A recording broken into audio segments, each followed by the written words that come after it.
السلام عليكم. كنت خارجه من الخدمه وكنتسنى في الترام، هو يبان ليا. المهم وقفت قدام واحد السيد مع المراه ديالو وسمعتها كتقول ليه الا كنتي كتفكر في اننا نمشيو نشوفوا الماتش عحيده من راسك. وبقيت كنتعجبت نقول ما عرفتش من ماتش كاين اليوم. المهم الموضوع هو صراحه ما كنفهمش علاش كنشوف شي مرات بعض الشباب مساكن اللي دازت عليهم سنوات في الغربة، سواء في الميريكان ولا في اسيا ولا هنا في اوروبا، وما قدروش يسويو الوضعيه ديالهم. كتشوفهم في شي ظروف ماشي هي هذيك وتيقول لك شوف راه ما قدرتش نمشي نشوف والديا، اولا كيقول لك راه ما عنديش فين نسكن، اولا راه ما عنديش الخدمه، اولا كتلقاه مسكين. كاينين حتى البنات مساكنات كتلقاه مسكين مثلا كيتناول شي مواد، شي مخدرات ولا شي مواد سامه قاتله، وكتخليه مسكين عنده واحد الحاله صحيه وماديه ضعيفه بزاف. وكتقول كنسول انا بعدا راسي كنقول اشنو اللي وصل هاد الشباب لهاد الحاله هادي؟ صراحه اشنو اللي وصلهم لهاد الحاله؟ علاش هاد الشباب تيبداو يقولوا لك شتي حنا ما بقاوش بنات الناس، فهمتي؟ ما بقاوش بنات الناس فين ما وصلت لشي بلاصه تبدا شي زواقه. المهم ما بقاوش بنات الناس، والبنات كيقول لك ما بقاوش ولاد الناس. واش هاد البشر ديالنا هذيك حل الراس ديالنا لهاد الدرجه كينشر هاد النوع ديال الافكار على بعضياتهم؟ واش لهاد الدرجه هادي كتلقى الناس ديال الغربه ساخطين على بعضياتهم؟ وفي الاخر كتلقاه ضرب ليك شي بلان بحال هذاك موحى مسكين راكم شفتوه، الله يكون في عوانه. وفي نفس الوقت هو عارف راسو واش من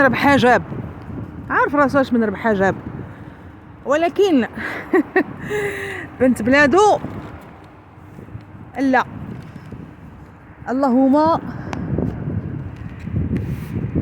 اللهم يضيع حياته في هاد المواد السامه اللي كيتعاطاو ليها، او لا يدوز سنوات وسنوات بلا ما يشوف والديه وعائلته بلادو. ولكن فاش كيتلاقى مع بنت بلادو كيبدا يفلي فيها، وهو اصلا في واحد الحاله ماديه وصحيه وايكونوميك ما كتخليهش كاع ما كتسمحليش كاع باش يبدا يتشرط، فهمتوا؟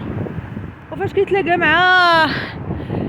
مع شي وحده من شي بلاد اخرى تيقبل على اللي كان. ولكن بنت بلادو خصو يبدا يتشرط، عندك دير ليا اش كنتي كديري، شكون اللي كان مجوج بيك، علاش طلقتي، وعلاش ما ولدتيش، وعلاش هادي تيبغي يدخل ليها في عظامها. وهو مسكين راه كتلقاه تحت الصفر. زمان ايها الاعزاء كانوا المهاجرين كان كيتلاقى راجل مع امراه في فرنسا ولا في بلجيكا ولا في هولندا، وتيفكروا في انهم يسويوا الوضعيه ديالهم ويستقروا ويقدروا يمشيو لبلادهم. ولكن اليوم غريبه بزاف، كتلقى انسان الظروف ديالو زعما واحد الكلمه ما بغيتش نقولها، ومو كتبكي عليه بالليل وبنهار، وصحته كتضيع وعمرو تيضيع. انا صراحه تيضرني خاطري شفت واحد الفيديو ديال شي دراري يمكن ما عرفتش فين عايشين، ولكن تيدوروا كاع وتيمشيو يشوفوا الناس اللي عندهم مشاكل وداك الشيء. عرفتي راه شفت شي مناظر زعما يندى لها الجبين. وانا كنتلاقى مع البنات خدامات مكافحات قادرات على داك الشيء اللي زعما قدرهم عليه الله، وخدامات وكل شيء، ومع ذلك تتقول لك ما لقيتش ولد الناس. بغيت غير راجل يكون راجل. وكتشوف هاد الدراري هادو مساكن كيتكرفسوا، وكتقول علاش هاد الناس هادو ما كيسولوش مواتهم على التاريخ ديالهم. انا دابا غادي نكون شويه واقعيه وقاسيه واحد شويه. كنتحدى اي واحد اي ذكر، ما نهضرش على الرجال لحقاش الرجال عندهم صفات اخرين. اي ذكر باغي يجيب التاريخ ديال شي بنت تلاقى معها وغادي تنقدو او لا غادي ينقدها وغادي يستقر وما غاديش يبقى ينعس في الزناقي، وغادي يقدر يزيد للقدام يمشي يقلب في التاريخ ديال امه، يقلب في التاريخ ديال امه. راه حنا كاع ولاد البلاد وكنعرفوا البير وغطاه، وإلا ما جاوباتوش يسول الناس. انا كنظن ان الاكثريه غادي يتفاجئوا وغادي يتصدموا. علاش؟ لحقاش باه ما كانش كيفكر بالطريقه باش كيفكر هو دابا. باه كان انسان واقعي، تلاقى مع انسانه باغا تستقر، باغا دير حياتها، باغا دير دارها، لقات راجل تيشوف غير في المستقبل. هما يبنيو اسره وجابوا واحد بوراس، غسلوا ليه الدماغ ومسحوا ليه الراس ديالو وركبوا ليه شي افكار عوجه وتيسحب راسو واش هذيك هي الرجوله. وفي الاخر كتلقاه مسكين. صراحه هذا الموضوع راه تيضر في الخاطر. راه شي مرات راه ما تنبغيش نهضر، والله تنبغيش نهضر. علاش البنت هي خصها تقبل بواحد تيشرب اولا كيتخدر اولا ما خدامش اولا عنده سوابق؟ هاد الشيء خلينا على السوابق الجنسيه اللي اصلا كتجيب امراض جنسيه اللي كتبقى لاصقه في الانسان حياته كامله. خلي عليك السن ديال المراهقه اللي كتلقى فيها المراهقين تيمارسوا الجنس مع الحيوانات ومع اي حاجه كتتحرك تيمارسوا معها الجنس، وهذه كتجيب امراض. ولكن هو قال لك بغاها فياج.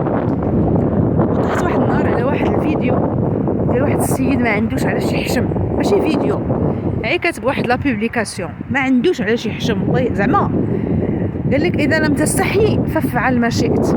حنا في هاد لي ريزو سوسيو اللي ما يحشمش غير يقول داك الشيء اللي بغا. قال لك اسيدي نيا، علاش المراه خصها تكون فياج؟ لحقاش هادوك الناس اللي دوزات قبل تيبقاو الجينات ديالهم في الجسم ديالها. شوف الكلاخ كيدير، وملي كتحمل منه فاش كيتزوج بهذاك اللي جا كتختلط الجينات ديال هادوك اللي دازو مع الجينات ديالو. زعما شي تخربيق ما عندوش اساس الصحه كاع. واش الرسول صلى الله عليه وسلم والقران الكريم كيقول لك المراه فاش تجيها الحيض كاين اللي كيطلب كيقول 3 الحيضات صافي راه السيده بريئه من اي حمل. الا طبقنا هاد الهضره الخاويه والسيدات المطلقات اللي مطلقه 2 و3 المرات وتيتزوجوا وتيبنيو اسره انا ما عرفتش انا شكون هاد الناس اللي تيتصنتوا هاد النوع ديال البشر، وفي الاخر كتلقاه مسكين عايش واحد المستوى وما تيبقاش فيه راسو. والله العظيم ما تيبقاش فيه راسو، تيفكر هاد التفكير هذا المتخلف. ما عرفتش فين تيمشيو، ما عرفتش فين كيحضروا لهاد الهضره هادي، ما عرفتش فين كيتعلموا هاد الافكار هادي. وكتقول بنادم راه زعما راه هاجر وعقله تفتح شويه وشاف بزاف ديال الحوايج، ولكن والو والو. سبحان الله العظيم. دونك هذا الفيديو هذا هو الهدف ديالو هو ان الشباب ينقيو شويه الدماغ ديالهم من الافكار اللي كاينه فيها، ويحاولوا ينقذوا روسهم من الزنقه، من التشرد، من المواد السامه القاتله. يحاولوا يشوفوا شي حل باش يمشيو يشوفوا والديهم مساكن. راه كاينين الناس اللي مساكن دوزوا 6 سنين 7 سنين 8 سنين وتوفاو اليوم والديهم ما قدروش يشوفوهم. هادشي كله مكتاب، هادشي كله مكتاب. ولكن الانسان يجري على راسو ويدير المجهود ديالو، لان المناظر اللي كنشوف شي مرات في بعض الفيديوهات راه كتضر في الخاطر بزاف. وهاد الشباب هذا يمشيو يسولوا هذوك العيالات اللي من الجنسيات الاخرين اللي فايتات 60 و 65 عام وعلم الله كيفاش شحال دوزوا، يمشيو حتى هما يسولوهم الاسئله اللي كيسولوا بنات بلادهم. وهذا الشيء اللي كاين. والله يهدي الجميع والله يفتح على الجميع. السلام عليكم.